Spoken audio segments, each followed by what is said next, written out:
बोलो विष्णु भगवान की जय हो। राधे राधे मेरे प्यारे भाइयों बहनों माताओं व बंधुओं, संस्कार की बातें चैनल में आपका स्वागत है।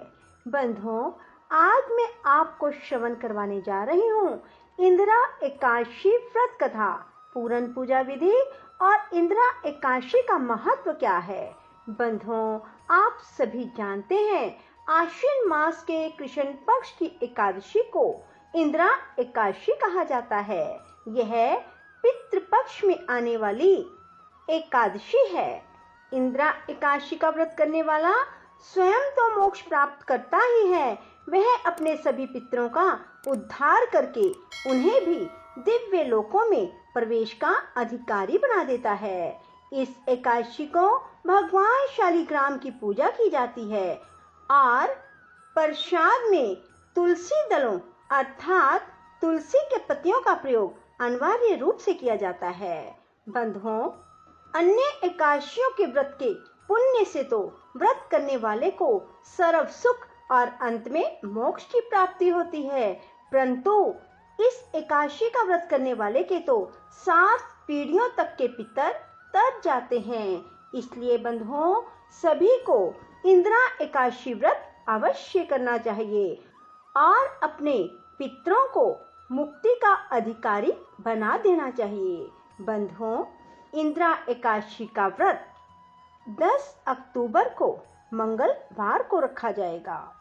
इस दिन प्रातःकाल जल्दी उठे, स्नान आदि से निवृत्त होकर भगवान विष्णु के समक्ष खड़े होकर दाहिने हाथ में जल और फूल लें और व्रत का संकल्प लें और भगवान विष्णु की षोडश उपचार पूजा करें।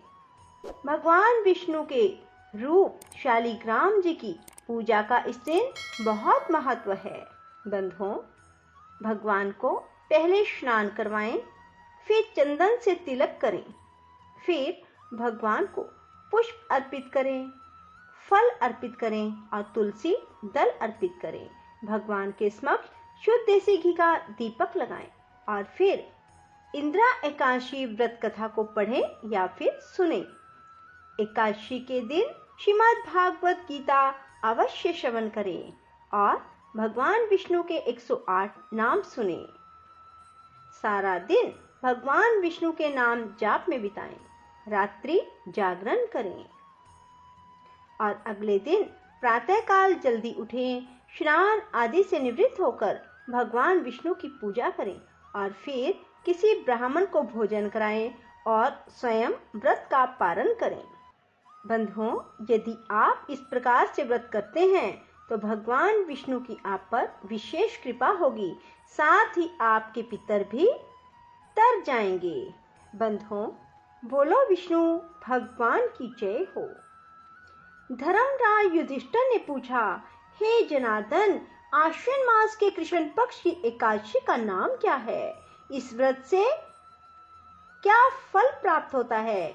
सो कृपा कर मुझे बतलाइए। श्री कृष्ण ने कहा, हे राजन, इस एकादशी का नाम इंदिरा एकादशी है। यह एकादशी पापों को नष्ट करने वाली और पितरों को अधोगति से मुक्ति दिलाने वाली है। आप ध्यान पूर्वक इस कथा को सुनो। इसके सुनने मात्र से वाजपेयी यज्ञ का फल प्राप्त होता है। सतयुग में महिष्मती नाम की नगरी में इंद्रसेन नाम का एक प्रतापी राजा धर्म पूर्वक अपनी प्रजा का पालन करते थे।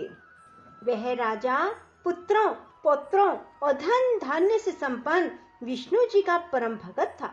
एक दिन जब राजा अपनी सभा में बैठा था तो आकाश मार्ग से महर्षि नारद उसकी सभा में आए।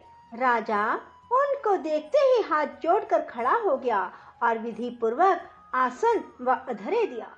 सुख से बैठकर नारद मुनि ने राजा से पूछा, हे राजन, आपके सातों अंग कुशल पूर्वक तो हैं, तुम्हारी बुद्धि धर्म में और तुम्हारा मन विष्णु भक्ति में तो रहता है। देव ऋषि नारद की बातें सुनकर राजा ने कहा, हे देव ऋषि, आपकी कृपा से मेरे राज्य में सब कुशल है। मेरे यहाँ यज्ञ कर्म आदि सुकृत हो रहे हैं। आप कृपा करके अपने आगमन का कारण कहिए। तब नारद जी कहने लगे, हे राजन, आप आश्चर्य देने वाले मेरे वचनों को सुनो। मैं एक समय ब्रह्मलोक से यमलोक को गया। वहां श्रद्धा पूर्वक यमराज से पूजित होकर मैंने धर्मशील और सत्यवान धर्मराज की प्रशंसा की। उसी यमराज की सभा में महान ज्ञानी और धर्मात्मा तुम्हारे पिता को एकादशी का व्रत भंग होने के कारण देखा। उन्होंने जो संदेश दिया है वह मैं तुमसे कहता हूँ। तुम्हारे पिता ने कहलवाया है कि पूर्व जन्म में कोई विघ्न हो जाने के कारण मैं यमलोक में रह रहा हूँ। हे पुत्र, यदि तुम इंद्रा एकादशी का व्रत मेरे निमित्त करो तो मुझको स्वर्ग की प्राप्ति हो सकती है। तब राजा कहने लगा, हे देव ऋषि, आप इस व्रत की विधि मुझसे कहिए। नारद जी बोले, हे राजन, आश्विन मास के कृष्ण पक्ष की दशमी के दिन प्रातः काल श्रद्धा से स्नान करना चाहिए। इसके बाद दोपहर को भी स्नान करना चाहिए।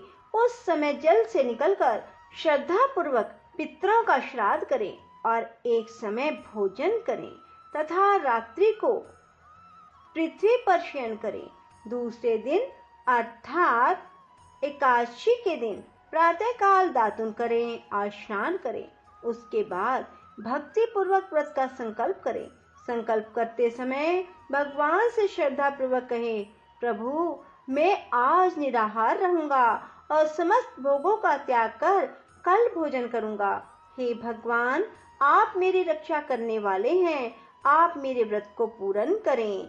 इस प्रकार आचरण करके दोपहर को शालिग्राम की मूर्ति के आगे फल फूल रखकर उनकी पूजा करें। शाम को भगवान विष्णु की धूप दीप नैवेद्य आदि से पूजा करें। रात्रि जागरण करें। इसके बाद द्वादशी के दिन मौन होकर बंधु बांधवों सहित भोजन करें। बस यही इंद्रा एकादशी के व्रत की विधि है। हे राजन, यदि तुम भक्ति भाव से इस एकादशी के व्रत को करोगे तो तुम्हारे पिता अवश्य ही स्वर्ग को प्राप्त होंगे। देव ऋषि नारद जी राजा को यह उपदेश देकर अंतर्ध्यान हो गए। राजा ने इंद्रा एकादशी के आने पर बंधु बांधवों और दरबारियों सहित इस व्रत को किया। व्रत के प्रभाव से आकाश से फूलों की वर्षा हुई और राजा का पिता यमलोक से गरुड़ पर चढ़कर स्वर्ग को गया। राजा इंद्रसेन भी एकादशी के व्रत के प्रभाव से इस लोक में समस्त सुख भोगकर अंत में स्वर्गलोक को प्राप्त हुए। श्री कृष्ण भगवान ने अंत में कहा, हे धर्मराज युधिष्ठिर, यही इंद्रा एकादशी का महात्म है। इस कथा के पढ़ने व सुनने मात्र से समस्त पाप नष्ट हो जाते हैं और अंत में स्वर्ग लोक की प्राप्ति होती है। सो बंधुओं, आप सभी आश्विन मास के कृष्ण पक्ष की इंद्रा एकादशी का व्रत अवश्य करें और व्रत के दिन कुछ नियमों का पालन करें। इस दिन बाल ना धोएं, ना ही बालों को कटवाएं, ना ही नाखून काटें, ना ही किसी जीव की हत्या करें, भूल से भी किसी का दिल ना दुखाएं। एकादशी के दिन मांसाहार का सेवन भूलकर भी ना करें। शराब आदि भी पीना वर्जित है। बंधुओं, एकादशी के दिन आप फल, दूध, दही, कुट्टू के आटे का सेवन कर सकते हैं और साथ ही चावलों का सेवन भूल कर भी ना करें। बंधुओं, एकादशी के दिन भगवान विष्णु के जितना नाम उच्चारण करोगे, भगवान विष्णु की आप पर उतनी ही विशाल कृपा होगी। श्रीमन नारायण नारायण हरि हरि, श्रीमन नारायण नारायण हरि हरि, श्रीमन नारायण नारायण हरि हरि, श्रीमन नारायण नारायण हरि हरि, श्रीमन नारायण नारायण हरि हरि, श्रीमन नारायण नारायण हरि हरि, श्रीमन नारायण नारायण हरि हरि, श्रीमन नारायण नारायण हरि हरि, श्रीमन नारायण नारायण हरि हरि।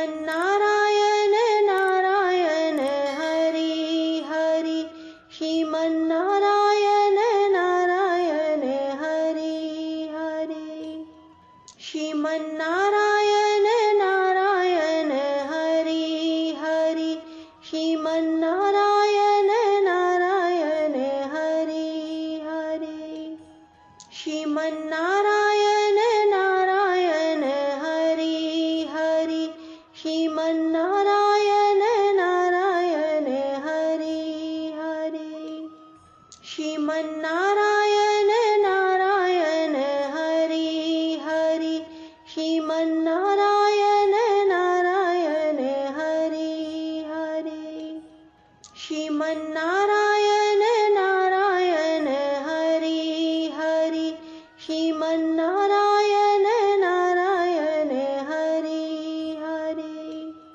श्रीमन्नारायण नारायण हरि हरि, श्रीमन्नारायण नारायण हरि हरि, श्रीमन्नारायण नारायण हरि हरि, श्रीमन्नारायण नारायण हरि हरि, श्रीमन्नारायण नारायण हरि हरि, श्रीमन्नारायण नारायण हरि हरि।